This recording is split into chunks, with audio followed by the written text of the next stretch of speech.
Assalamualaikum warahmatullahi wabarakatuh.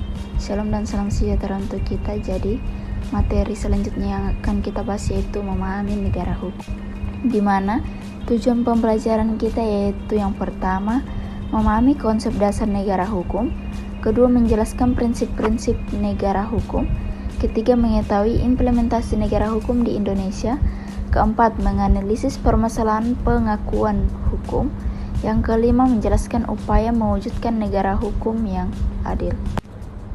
Pengertian negara hukum. Negara hukum adalah negara yang penyelenggaraan pemerintahnya didasarkan pada hukum, bukan atas kekuasaan semata, yang bertujuan untuk menjamin keadilan, melindungi hak asasi manusia, menciptakan ketertiban, serta menciptakan penyalahgunaan kekuasaan.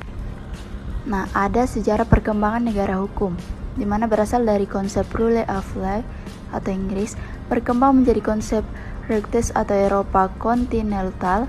Indonesia menerapkan konsep negara hukum berdasarkan Pancasila dan Undang-Undang Dasar 1945. Lanjut, negara hukum formal dan material.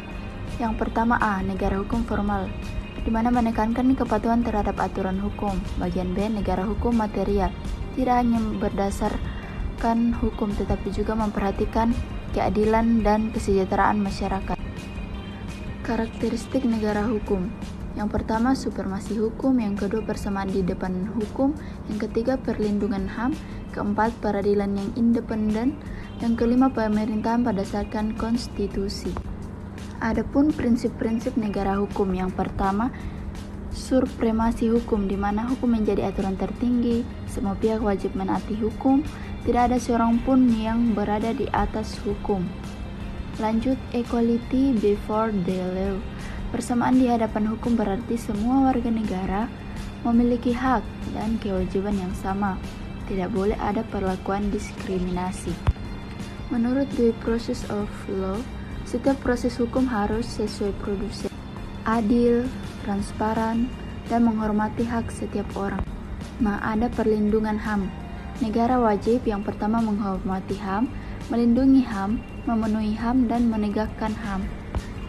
Peradilan yang independen itu yaitu peradilan harus bebas dari campur tangan pihak lain, bersikap adil, tidak memihak, dan menegakkan hukum secara objektif.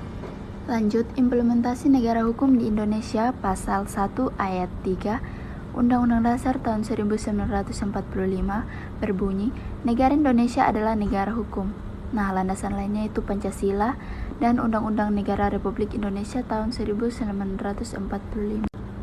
Sistem peradilan Indonesia itu peradilan umum, yaitu peradilan tata usaha negara terbagi menjadi dua, yaitu peradilan agama dan peradilan militer. Lanjut, permasalahan penegak hukum.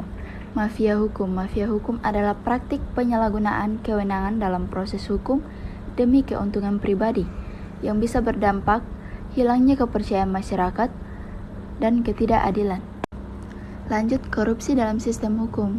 Bentuknya suap, gratifikasi, penyalahgunaan jabatan yang bisa berakibat penegak hukum menjadi lemah, kepercayaan publik menurun, rendahnya kesadaran hukum yang bisa menyebabkan kurangnya pendidikan hukum, budaya melanggar aturan, dan lemahnya penegak hukum. Jadi, upaya untuk mewujudkan negara hukum yang ideal yaitu memperbaiki peraturan, meningkatkan kualitas pelayanan hukum, dan memperkuat sistem pengawasan. Jadi, penguatan integritas aparat itu terbagi menjadi 4, yaitu yang pertama pendidikan etika, kedua sanksi tegas bagi pelanggar, yang ketiga transparansi kinerja, yang keempat pengawasan internal. Lanjut, ada pendidikan hukum masyarakat, penyuluhan hukum, pendidikan kewarganegaraan, sosialisasi hak dan kewajiban warga negara. Ada pemanfaatan teknologi. Jadi, kesimpulannya, hukum harus adil, transparan, dan bebas dari intervensi. Masyarakat dan pemerintah memiliki tanggung jawab bersama dalam mewujudkan negara hukum yang ideal. Jadi, teman-teman, perlunya kita belajar mengenai memahami negara hukum, karena di negara hukum itu Jadi pentingnya untuk belajar mengenai memahami negara hukum. Nah, itu saja pembahasan dari saya. Wassalamualaikum warahmatullahi wabarakatuh. Shalom dan salam sejahtera untuk kita semua.